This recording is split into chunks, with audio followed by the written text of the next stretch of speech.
नमस्कार सबैजनालाई।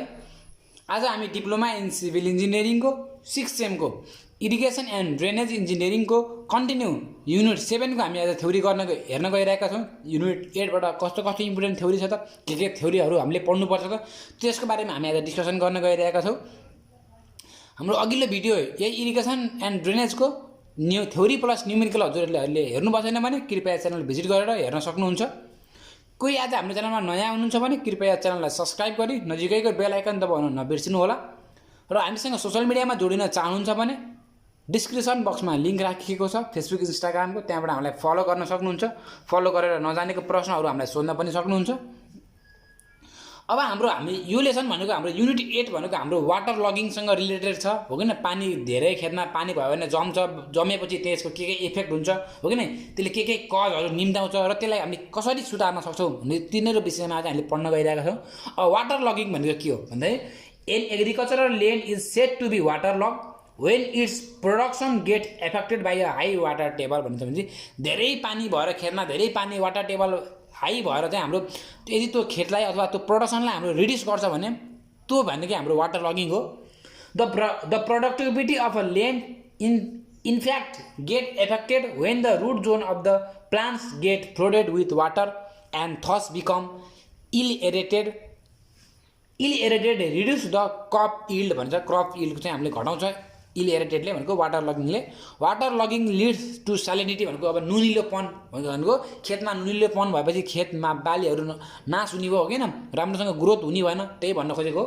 Normal cultivation operation such as ploughing tilting etc can not be done easily carried out is well soil भनेछ। भनेपछि हाम्रो अब खन्ने, हो कि न, जोत्ने खन्ने काम चाहिँ राम्रोसँग भएन। पानी खेतमा पानी जम्यो भनेपछि जोत्न सजिलो हुन्छ त, हुँदैन नि त। खन्न गाह्रो भयो, जोत्न गाह्रो भयो, त्यही नै भनेको। खन्न जोत्न चाहिँ हाम्रो गाह्रो हुन्छ। यो अपरेसन भनेको खन्ने प्रोसेस, जोत्ने प्रोसेस गर्न चाहिँ गाह्रो हुन्छ भन्न खोजेको। When the water logging salinity is must हुन्छ। अब वाटर लगिङ भयो भने सेलिनिटी त भइहाल्छ, नुनिलोपन भइहाल्छ।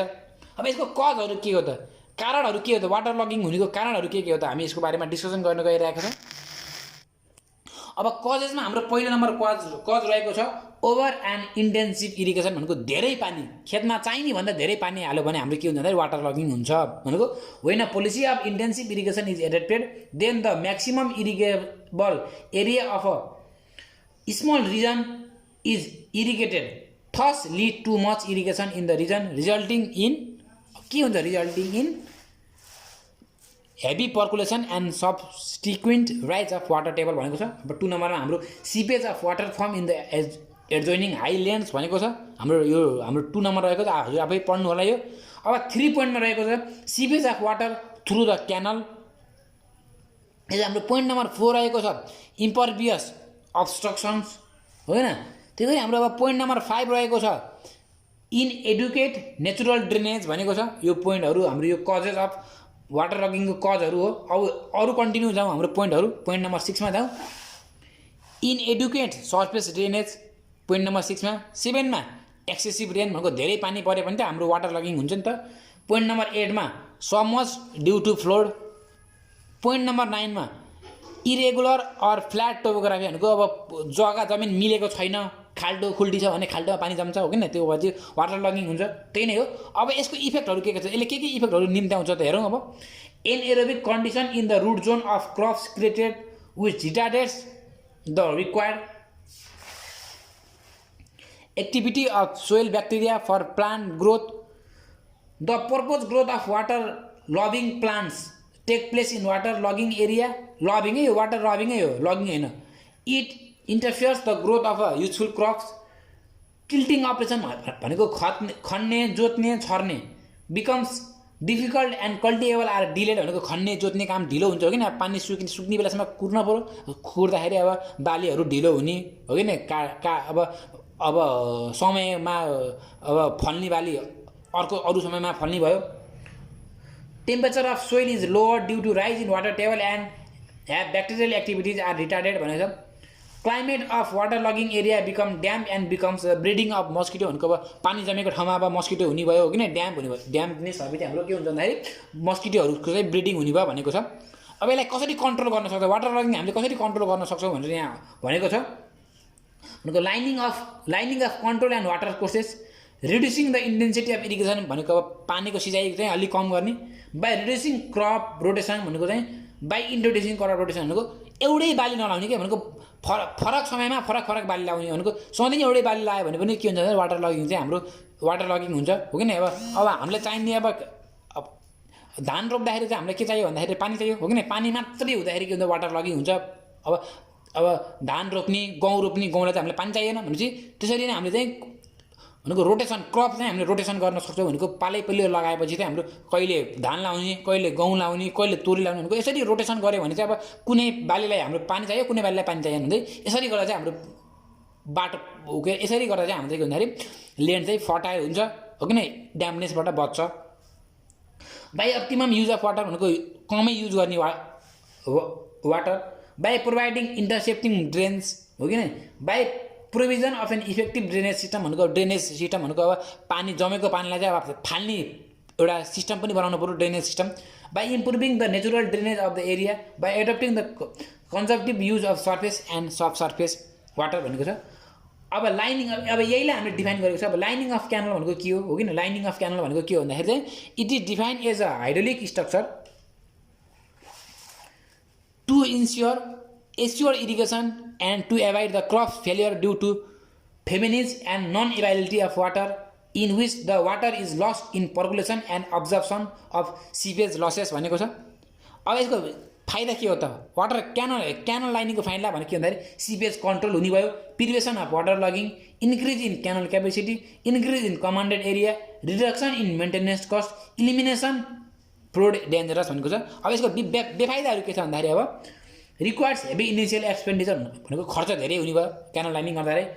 ओल living development cracks leakage through the cracks in difficult to control भनेको अब कन्ट्रोल गर्न भनेको पहिलाको क्र्याक्सहरू हो कि नै त्यसलाई चाहिँ लिकेजहरूलाई चाहिँ कन्ट्रोल गर्न गाह्रो हुन्छ। Joints always create the problem in living भने चाहिँ अब जोइन्ट्समा अब यही नै हो एउटा हाम्रो बेफाइदाहरू। अब टाइप्स अफ लाइनिङ भनेको लाइनिङको पनि टाइप्स छ। अब के चाहिन्छ भन्दाखेरि हार्ड सर्फेस लाइनिङ भनेको हार्ड सर्फेस लाइनिङमा के परेको हुन्छ के भनेको यसलाई पनि हाम्रो cast institute cement concrete lining पनि भन्ने गर्छ, सर्टक्रेट अर प्लास्टर लाइनिङ होइन। अथवा हार्ड सर्फेस लाइनिङमा हाम्रो के पर्छ भन्दाखेरि हाम्रो cast institute cement concrete lining पऱ्यो, सर्टक्रेट अर प्लास्टर लाइनिङ पऱ्यो यसको सब टाइप्समा। त्यही गरी अब cement concrete tile lining or brick lining भयो, asphalt concrete lining, boulder lining. त्यसै गरी हाम्रो अब अर्थ टाइप लाइनिङमा हाम्रो के भन्यो दुईवटा टाइप्स पऱ्यो अर्थ type लाइनिङमा।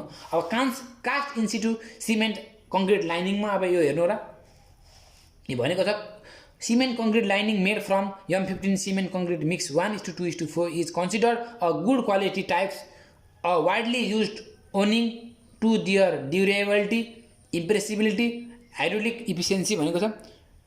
Joints use in cement concrete lining भनेको कस्तो जोइन्ट्स भन्दाखेरि expansion joints at the intersecting structure an expansion joint of 25 mm with fill with ceiling compared is provided. Construction joint, these are left during the casting of cement concrete lining. Contraction joint, these are used to take care of shrinkage and temperature stress.